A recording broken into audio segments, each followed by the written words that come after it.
Oke. Bismillahirrahmanirrahim. Assalamualaikum warahmatullahi wabarakatuh. Selamat siang teman-teman media semua.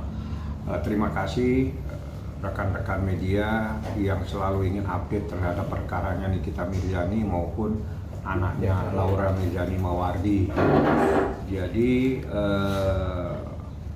perkembangan proses hukumnya, insya Allah hari Selasa itu adalah tanggapan dari jaksa penuntut umum atas adanya eksepsi yang kami ajukan.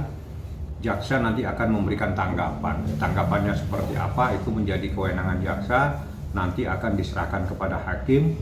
Majelis hakim pada sidang berikutnya akan membuat keputusan, namanya putusan sela. Jadi hari Selasa besok tanggapan jaksa, Selasa yang akan datang adalah putusan sela di mana hakim akan memutuskan terhadap eksepsi yang kami ajukan. Itu proses hukumnya seperti itu. Tentang isi tanggapan itu menjadi kewenangan jaksa. Terkait dengan eksepsi kami sudah sampaikan dan teman-teman media juga sudah mendengarkan.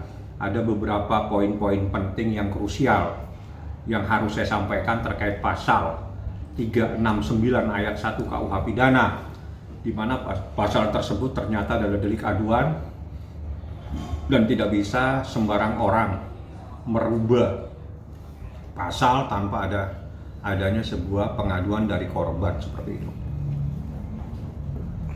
Dari teman-teman media apa yang mau ditanyakan? Mungkin itu agendanya tanggapan dari hakim ya Pak? Tanggapan dari jaksa. Tanggapan dari jaksa. Tanggapan dari atas eksepsi yang kemarin ya Pak? Ya, dari eksepsi yang kemarin kami bacakan setebal 120 halaman.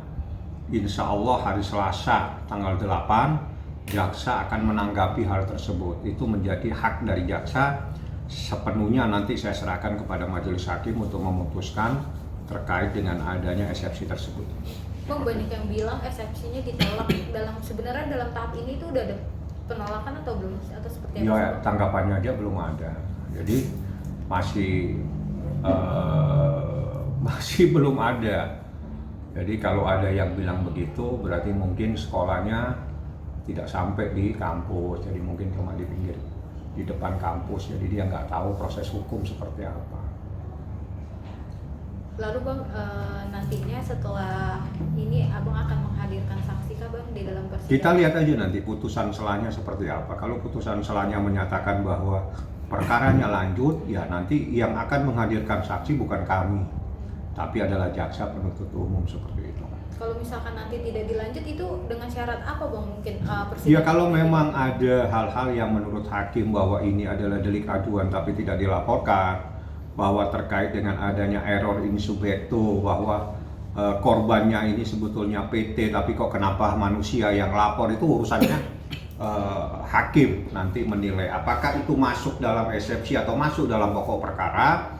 Itu biar majelis hakim yang memutuskan. Yang jelas kami sudah memberikan peta terhadap permasalahan ini dalam bentuk eksepsi. Jadi eksepsi kami itu adalah bentuk peta kepada majelis adanya persoalan seperti itu.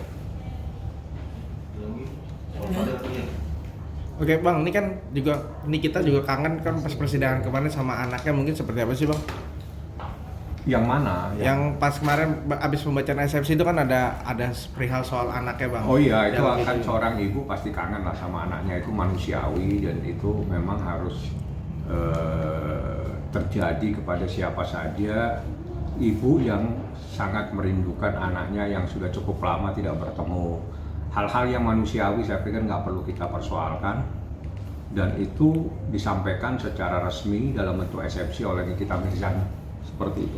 Nah, itu kenapa dia menuliskan sendiri Bang, maksudnya dituangkan gitu untuk anaknya gitu. Iya, sudah itu disampaikan kepada anaknya, ketiga anak saya yang bernama Laura Arkana Naskah, bahwa saya bukan gembong teroris, bukan gembong narkoba, bukan apa, jadi nggak usah takut, saya yakin kebenaran akan terungkap. Itu kalimat yang disampaikan Nikita Mirzani dalam eksepsinya. Seperti itu. Nah, setiap mengingat anak pasti Nikita selalu menangis. Mungkin maksudnya sampai sejauh ini belum ada komunikasi kan Nikita dengan anaknya Bang gitu? Waduh, saya nggak tahu. Kalau komunikasi pasti ada lah, tapi kan tidak melalui saya. Saya kan bukan yang memprioritaskan hal-hal yang terkait dengan hal-hal di luar hukum. Mungkin ada, kalau nggak salah ada susternya ya, mungkin melalui suster juga saya nggak paham. Nah belakangan ini kan baru di post ternyata rekannya lagi sakit tuh Bang. Kan Niki tahu nggak sih Bang akan hal itu? Ya pasti tahu lah, nanti pasti disampaikan. Apakah sakit seperti apa kan saya juga nggak tahu, di rumah sakit mana juga saya nggak paham. Yang jelas itu biarlah menjadi urusan Nikita dan suster, kan ada susternya yang ngawasi anak-anak seperti itu. Apalagi kan anak-anak sangat rindu Bang dengan abinya gitu. Kalau gitu. Iya, saya kan nggak sampai ke sana ngurusin, masa ngurusin yang seperti itu. Kita fokus saja kepada eksepsi, apa tanggapan jaksa pada hari Selasa besok seperti itu. Jadi prosesnya nanti itu tanggapan jaksa hari Selasa. Setelah itu Selasa depannya lagi, berarti tanggal 15. Insya Allah tanggal 15 itu adalah putusan sela. Putusan sela itu loh putusan sebelum masuk pokok perkara, di mana hakim akan memutuskan eksepsi ini diterima atau tidak dapat diterima. Itu insya Allah pada tanggal 15 hari Selasa depan. Itu proses hukumnya seperti itu. Bang tadi juga ada perpindahan pasal atau perubahan pasal gitu Bang. Kalau itu seperti apa sih Bang mungkin? Ya memang faktanya di dalam surat dakwaan yang saya terima tidak ada pasalnya. Jadi awal dari perkara ini adalah adanya pasal pemerasan yang diatur dalam pasal 368. Baik dalam proses laporan polisi, penyidikan maupun penetapan tersangka, semuanya adalah pasal 368 tentang seseorang melakukan pemerasan. Tapi pada proses penuntutan di dalam dakwaan jaksa penuntut umum, pasal pemerasan yang ada di pasal 368 itu dihapuskan. Yang dimunculkan adalah pasal KUHP ya, 369 ayat 1 tentang pencemaran secara lisan atau tertulis yang akan membuka rahasia dan akan menguntungkan diri sendiri. Itu pasalnya seperti itu. Dan itulah yang menjadi masalah karena pasal tersebut adalah bukan delik pidana umum tapi delik aduan.